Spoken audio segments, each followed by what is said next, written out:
weird as hell as shit. No, your hair grows fine. You just, you're just dreading the same ones over and over and over rather than rotating. Yeah, I usually just do it out of boredom. Really? I know it's a habit, and then you weaken the strand. Yeah, true. So what you been up to? Oh, I'm boring. I don't do. I'm never up to anything. Oh yeah, Mm. have been finding a little trouble to get yourself into? No, those days are over. I'm too old for that shit. Shit, what the fuck you talking about?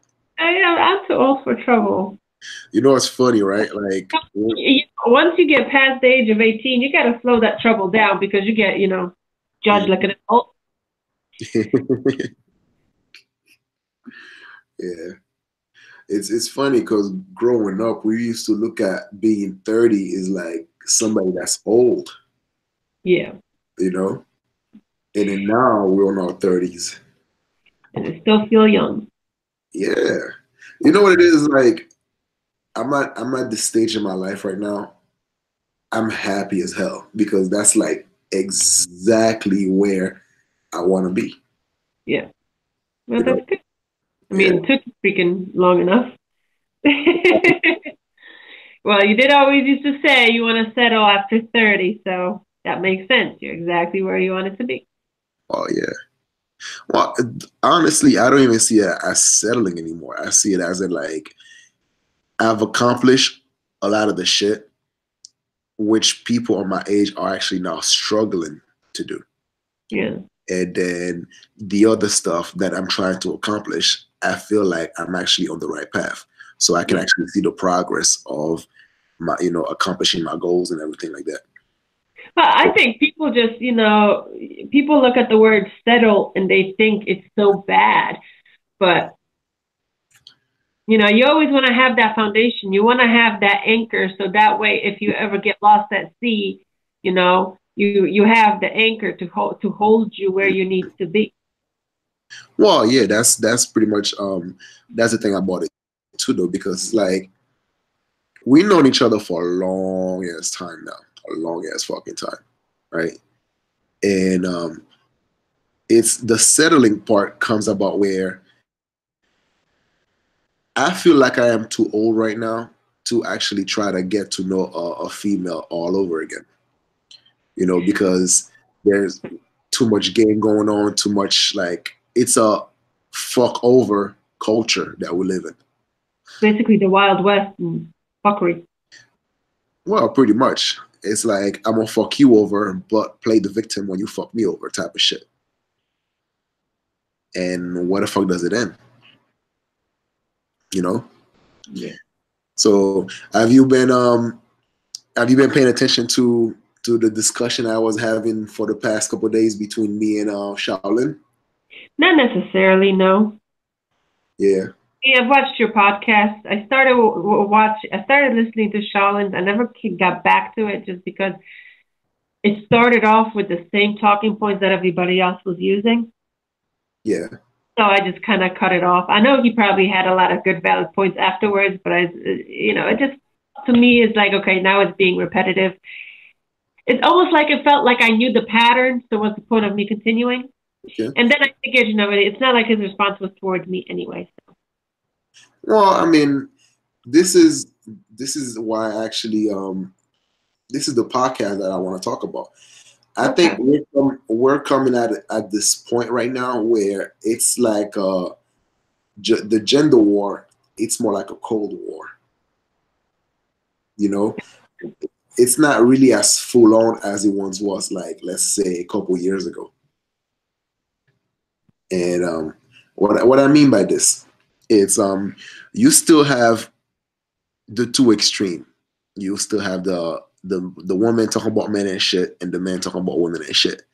But within those two extreme, we now have people that's try to have more of a balanced perspective, even though our like for example with me, right? Mhm. I can recognize the fault of within men as well as the fault within women, but Yep. at the same time, I'm gonna give my perspective. It's gonna be based on more of a male perspective. Because Like you're a man. You know, exactly. I'm a man, and I also see the like. I will most likely I'm more geared towards taking the side of the men. Yeah, You know, that natural. yeah, That's that tribal mentality right there. yeah, exactly. So and that's why, like, you know, when me and Charlotte were having this conversation and shit like that, and everything that he was saying, I agree with him for the most fucking part. For the most part, he had a lot of valid point. And but some of the things that I also point out was some of the fuckeries that we contribute to the problem that we're having when it comes to the women that are the bottom of the barrel of society. You know, Yeah. yeah, they choose bad men, but we also perpetuate the same bullshit cycle instead of actually stepping back and say that, you know what, I don't want to deal with them at all, period. Instead of just, like, you know, walking away.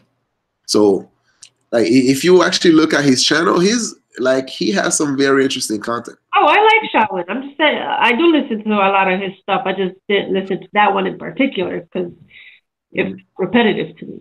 It felt like I said, it's almost like me listening to Fox News or CNN, constantly droning on the same talking points over and over and over. It gets boring after a while. So Well, saying he didn't have any new ones, it's just, it started off with the same, oh, back in 1950s. It's like, okay, well, have any of us grown up in 1950s to know what actually happened in 1950s? Or are we, basing that off of stories and particularly the television programming that we have been fed of what has occurred? Because my question to a lot of people who have all this, men ain't shit, women ain't shit, and all this stuff you guys talk about, how much of what you talk about is actually based on your personal experience rather than your observation of other people? yeah, but sometimes before you know where you're heading, you have to know where you've been. I'm So, not saying. Okay, go ahead. so the reference in back in the old days, it's still relevant to the day, because it's like going back and actually checking out the crash scene, and then to see how everything correlate into where we are today. Yeah, but my problem isn't going back in history and saying this is how it came step by step by step, and this is why I am the way I am, and they are the way they are. No, what pisses me off is when it's all being blamed on, oh, it happened back then, that's why we are where we are now. It's like, okay, but there's a whole bunch of other shit. Well, how are you perpetuating the same fucking cycle? Because you are perpetuating the same cycle. And if you're not perpetuating the cycle, fine. How are you changing it? Because a lot of times all I hear is a whole lot of bitching and very little doing. No. But see that, I mean, I kind of disagree with you with that. Because as a group, you can't change nothing. As a group, all you gotta do is actually watch the herd. No, listen. As a group, you as an individual, right? I can talk all that shit. I can give my perspective about the culture, about a certain group, a certain demographic. But at the end of the day, it's like all I can do is actually watch these motherfuckers drive themselves off the cliff, right?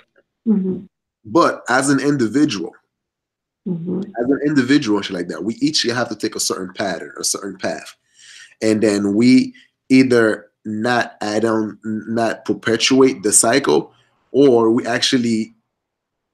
lead by example and hoping that the student will find a teacher. Okay, but here's my point. Yeah. You were listening to the words I was saying. I didn't say you as a group. I said you. To the individual, whoever is speaking, okay? To the individual, whoever is speaking, how are you making a change? If you are making a change, like you just said, you can show by example. Fine. Right now, the only example I see is everybody bitching. That's my point. Nah. Like, it might sound as bitching. Oh, listen, yes, you are gonna come across motherfuckers that just bitching. That is true.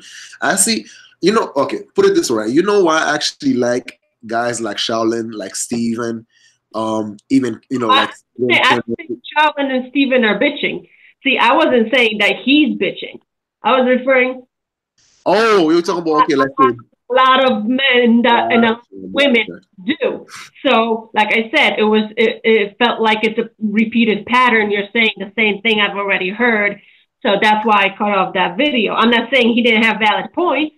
I'm just saying, okay, am I just going to listen to the same thing that I've already heard before? Oh, I thought you were like speaking of him as, specifically. No, So no, you no. I'm not like men as a group. Okay, okay, I got did it. not respond to that video because I didn't watch that video, which is what I'm telling you. All right, dude. I think you should. You should check it out. Definitely. Yeah. So but this is the thing, right? This is how I see the shit. It's like you have okay, let's say if we have to go back to history, right? Mm-hmm. Yes, the welfare state came about. You have all these other shit that come about, right? So it kind of divert the power away from the men being the head of the household, and then to now the woman now have this leeway. So it might start off as in like some women maybe they did not like the position they were in. Some of them they felt like they were being mistreated by their men. Yes, I get that part. But the road to hell is paved with good intention. So then now so you have few women that start to actually, have a way out of a bad relationship, but you also have a lot of women now that actually open up the door for them, that give them a lot more choices. And then with that choices comes spoilness, right? So then that spoilness comes about, and then you also have to understand there was around that time of, whether it's the crack era or they were actually locking up the warrior class of our people, and so many shit was going on at that time to actually kind of perpetuate that cycle. But once you continue to go, now you see the rise of feminism, not just feminism, but now actually past feminism, but toxic feminism. And the whole free love movement. So at the beginning, hell yeah, we love getting free pussy. That shit was awesome. But the consequences that comes with that was the responsibility that is shifted from the state onto us, as if like, yes, because we are getting pussy for free, but nothing in life is free. So here comes the child support, here comes the alimony, here comes the responsibility from the state shifted onto you. What responsibility? Well, what I mean by this is no. Okay, like I'm a little confused with that statement, so I think you need to. We always had the responsibility, right? But we didn't. There's also this lack of access we had when it comes to sex.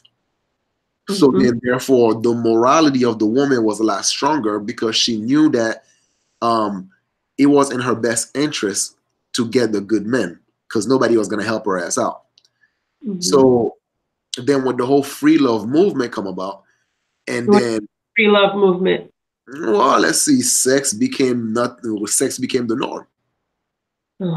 Let's get a question of why did sex become the norm? Well, let's say you have birth control. That was a huge thing.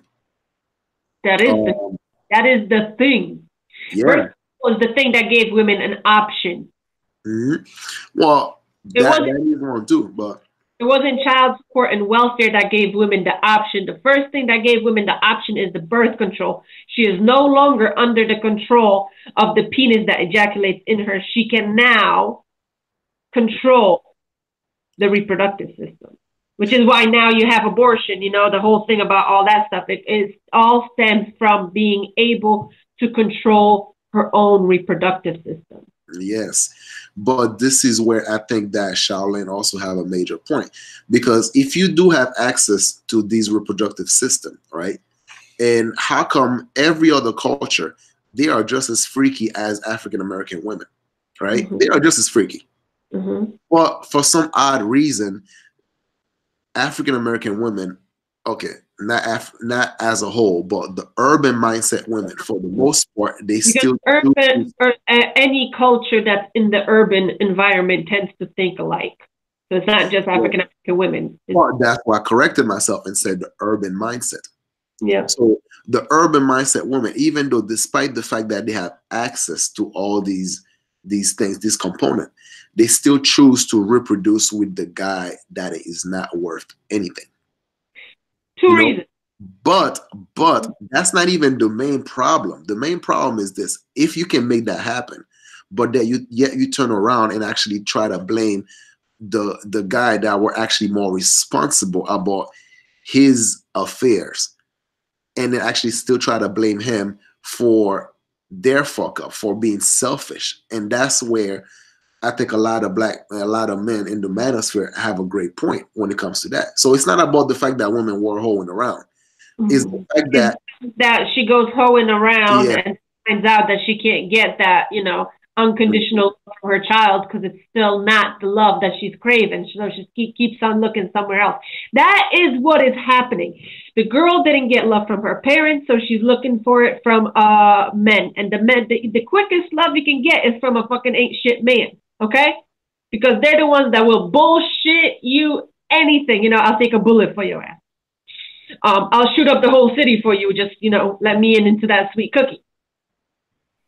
So she's looking for it in that man because he's the first one that's willing to give it. She can't find it. She's looking for it in her child until she realizes there's no love there. It's responsibility. So then she goes on and says, well, maybe I can find it in that, preacher man.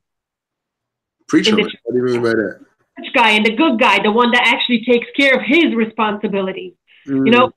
Because here's the thing, a girl doesn't think, the mentality is still very childish. She's not considering responsibility. She's looking for love. And then when the child comes in, that's when responsibility kicks in, and then she starts panicking because, holy shit, I can't do this. Yeah. Around to the father figure who is responsible. Listen, this is my point with this argument, right? I understand. Right. Okay. No. Listen to me, right? This is my point with this argument. I understand that mistakes happen. I understand that everybody was naive or was ignorant at some point. But once you actually got yourself, you realize, oh shit, now responsibility sets in. You cannot still portray yourself as if like, you cannot remain a bitch. You have to learn to humble yourself. Do you understand what I'm saying? And it's like a lot of these women that actually, great, they can make those mistakes. They can actually acknowledge the foolishness that they've made. They cannot even acknowledge the foolishness that they were. They still want to act like, things have to be the same. Mm-hmm. If you are, let's say, if you're a single mom, right? You learn from the mistakes of your past. You learn not to actually continue to get with the bullshit artists. And then now it's all about, okay, trying to elevate yourself, try to elevate your kid to be responsible for your kid. Time is hard. Yes, that's true. But you are now thriving to be better as a human being. A good man will recognize that shit and would actually still get with you. But it's when you still turn around in the same bullshit mindset, whereas like, you still got kids at home, but yeah, you in the club every fucking weekend. Mature, yeah. Exactly. That's my point. And this is someone not being an adult, but playing the role of an adult. Exactly. That's still a child mentality. That person has not matured. I don't care if you're fucking 50. If you're acting like a child, you're still a child. You can just simply talk to the person and hear how they speak. You can tell that they have not matured. Yes. So we can go and ask why that's occurred. That's a whole nother psychological story. A lot of it comes from trauma. But here's the thing. Here's the thing that men don't realize. The attitude in a woman is the same as the ego in a man. The men are very hyper masculine. The women are very hyper feminine. What the men don't realize is that attitude is feminine. Okay? Attitude like that, okay, where it gets very bossy and very commandeering, is not masculine behavior. It's not found in the wild as a masculine trait. That's a feminine trait. That's a female that is out of balance with herself. So it becomes hyper femininity, just like we have hyper masculinity when the men are just beating each other's chest and fucking dick measuring. It's hyper masculinity and we have hyper femininity. It's too, it's unbalanced. Yes. It comes from you know, a lot of it comes from childhood trauma that did not allow the person to mature into a balanced adult. All right. So now we can both recognize, right, the fuckeries that's going on in the so-called hyper femininity, correct? So Absolutely. Absolutely. and now this is the problem that I have with my fellow men, right? This is the problem that I have with my fellow men, right? And the fact that a lot of these broads, it's too late for them. We cannot change that mindset, and ain't nobody got time to try to fucking change or Yeah. try to reinvent like fucking She would 30 have years of damage. she would have to go to a professional for behavior modification. Yes. It's not something you can change in somebody else. It is something that person themselves has to notice is happening and actually consciously change that habit, because that's all it is. Well, Habit. listen to me, right? So I understand all that shit. I understand the psychological damage that has been going on in these folks, right? In these females. So girls are experiencing it too. Yeah, and men experience it too. Yes, I agree with that. But this is the problem that I have is like it's on in men. So you see that's going on. You see these bras, they're fucking damaged beyond whatever the fuck, right? But yet you still going out there and you still fucking them. You still try to get some ass. It's like it's kind of like you cannot help the situation. You cannot help the situation, but yet you just add into the damage. You know, because these are the same broad. Let's say that, you know, they give you some ass and they think that, oh, okay, I found me a good guy, right? And behold and behold, you like, bitch, I just wanted to get some ass, just like Pookie and Ray Ray.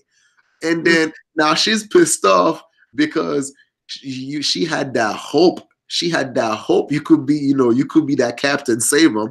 And then she went out there, slash your tires, do shit like crazy women always fucking do. What does the Prince Charming do for the princess in every fucking little girl movie? He saved her.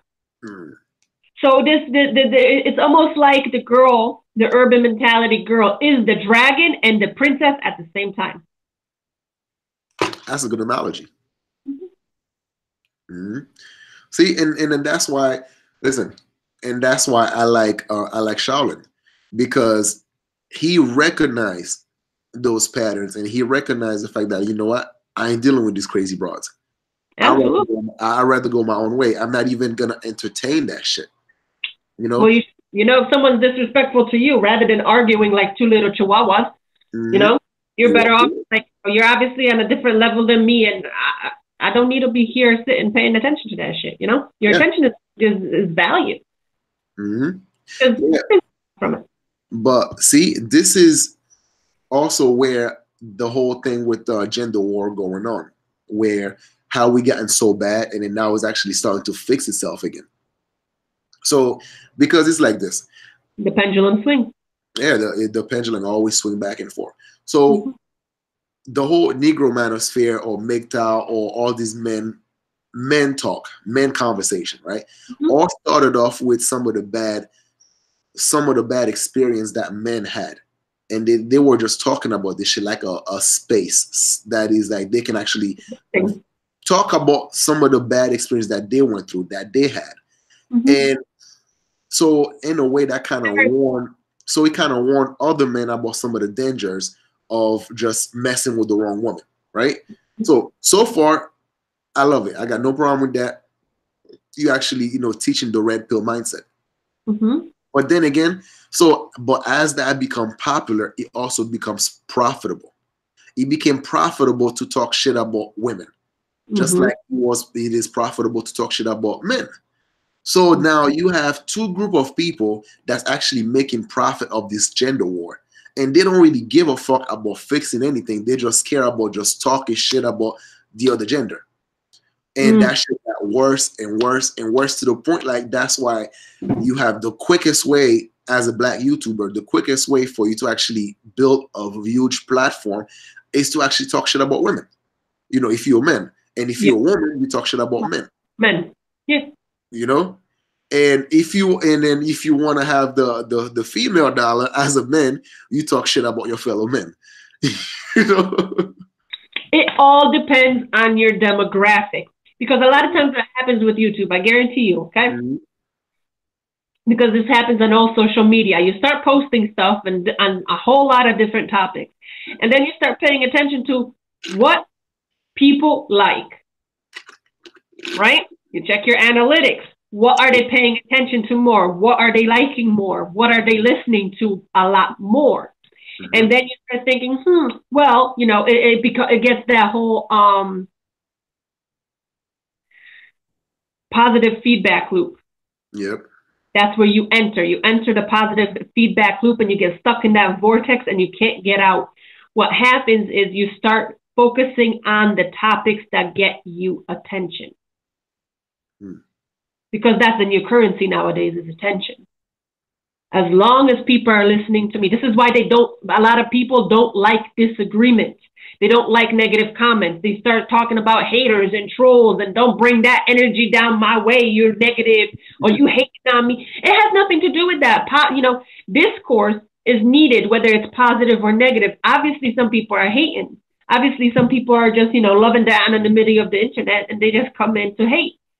But sometimes some negative feedback is necessary because that's critique and criticism. It is necessary to humble your goddamn self, because a lot of times you start, you know, people egg you on and you go more and more and more extreme until you start realizing, shit, you're a fucking insult